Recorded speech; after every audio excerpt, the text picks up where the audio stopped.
Stop for a moment and think about the last time you were in a conversation. Did you walk away feeling energized and connected?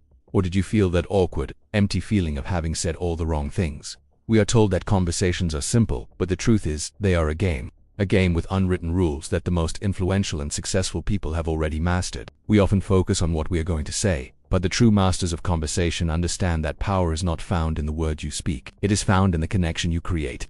The ability to make someone feel heard, understood, and valued is a form of influence more profound than any argument or display of power. This isn't just about small talk, it's about the very architecture of human connection. This isn't about cheesy pickup lines or manipulation. This is a masterclass in the science of communication.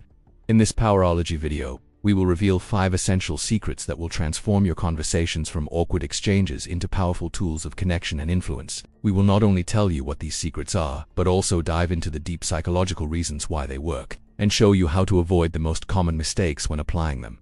These are the secrets that make you unforgettable. Welcome to the game. The first and most fundamental secret is that a great conversationalist isn't a great talker. They are a great listener. Master this, and you are already ahead of 99% of people. The rule is simple. You should aim to listen 80% of the time and talk 20% of the time. Most people are just waiting for their turn to speak. They are not listening to understand. They are listening to reply. The act of truly listening is a profound gift. When you listen to understand, you are sending a powerful, subconscious message to the other person. You matter. Your thoughts matter. I value what you have to say.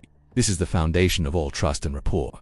People will walk away from a conversation with you feeling like you are the most brilliant, engaging person they have ever met, even if you barely said a word. The psychological reason this works is that listening taps into a primal human need for significance. By giving someone your full, undivided attention, you are making them feel seen and heard on a deep level. This is a rare and valuable psychological reward that few people ever receive. However, the greatest danger with this rule is passive listening. You must be an engaged listener. You cannot simply nod your head mindlessly. You must ask follow-up questions, make affirmations, and show that you are processing what they are saying. The other major exception is with the conversation hog, the person who never asks you a single question. In these cases, the 80-20th rule can be adjusted to a more balanced 50-50th, but remember that the goal is always to try to create a connection. Mastery in action. Imagine you are at a networking event. The amateur listener asks a colleague about their weekend and then just waits for their turn to talk about their own. The conversation dies right there. The master, however, asks the same question. As the colleague speaks, the master nods, says, "Oh, that's interesting," and asks a follow-up like, "How did you get into that?" or "What was your favorite part?" They are actively drawing the other person out, making them feel like a brilliant storyteller. This simple act of deep listening is what makes them magnetic. The second secret is that the quality of your conversation is determined by the quality of your questions. Most people ask closed-ended questions that lead to dead ends. Did you have a good day? Did you like the movie? The conversation dies right there. The master of conversation asks open-ended, powerful questions that unlock a person's story.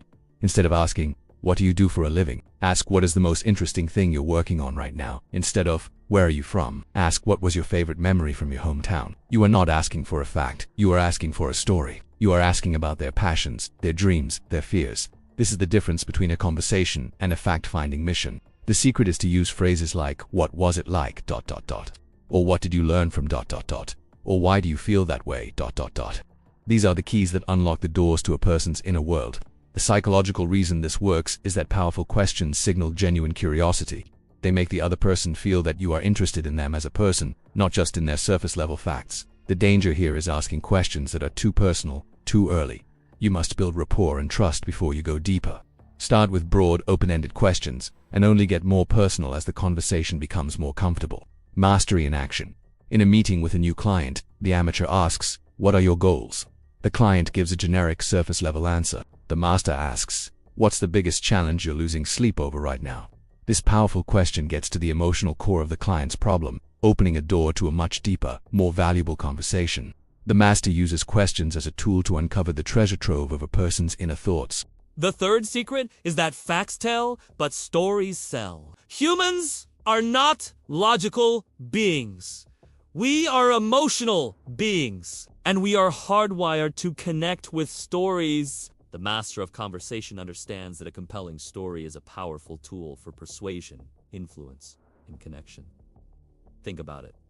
Do you remember a list of data points from a presentation? Or do you remember the story the presenter told to illustrate those points? The secret to a great story is that it doesn't have to be a grand epic. It just needs to have a beginning, a middle, and an end. It needs to have a hero, which could be you, a conflict, and a resolution. For example, instead of saying, I am a consultant, you could say, I help companies solve their most complex problems. Just last month, I helped a client who was about to go bankrupt turn their business around by finding one small, hidden flaw in their process. Now, you are not just a consultant, you are a hero.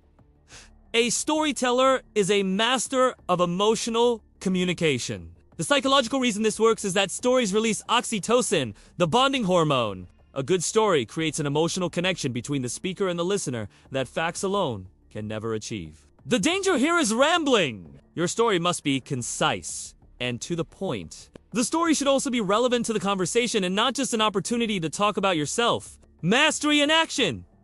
Asterisk, asterisk, Yuri. On a first date and the topic of work comes up. The amateur says, I'm a project manager. It's pretty stressful. The conversation dies. The master says, I'm a project manager. Just last week, I had a project with $1 million budget that was completely off the rails. It was like trying to herd cats. But I had an idea to simplify the process, and by the end of the week, we had saved the project, and the team celebrated by buying me a pizza. This story is short, has a hero you, a conflict, and a resolution. It is a powerful form of communication that makes you far more interesting and memorable. The fourth secret is about building instant rapport. This is the subconscious art of making someone feel like they already know and trust you. This isn't about being fake.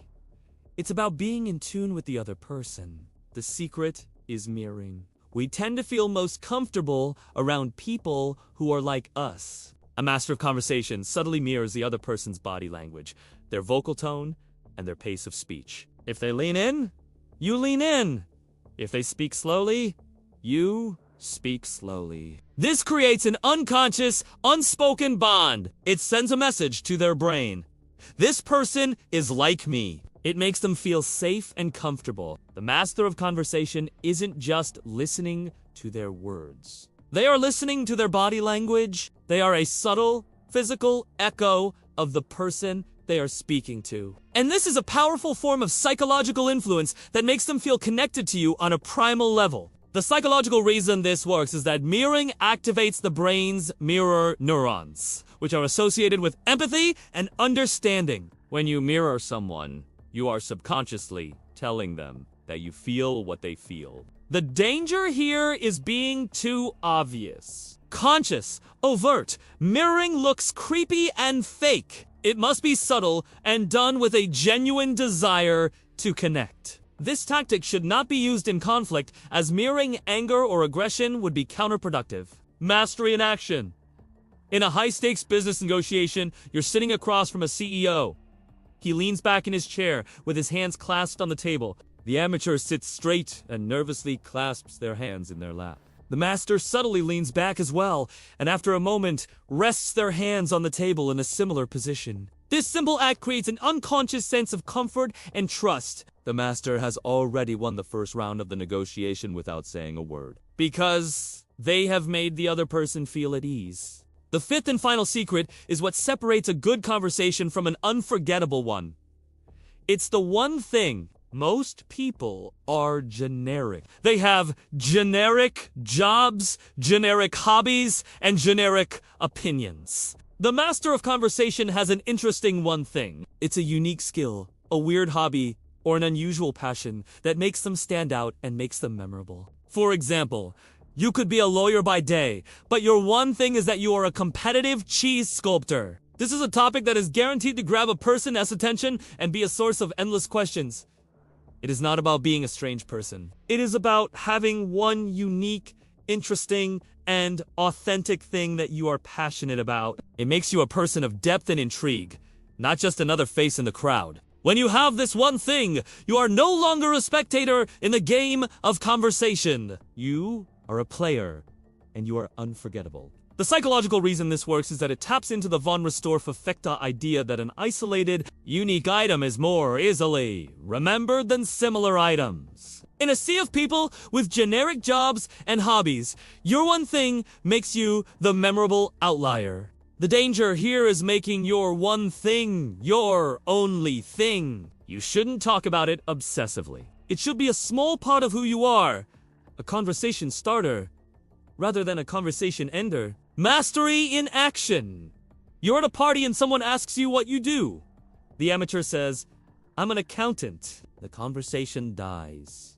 The master says, "I'm an accountant." And, a lot of people think that's boring, but I find it fascinating. It's like solving a giant puzzle. But in my spare time, my real passion is competitive beekeeping. The one thing creates a point of intrigue and makes you a person that people will want to talk to. It makes you unforgettable. The art of conversation is not about speaking.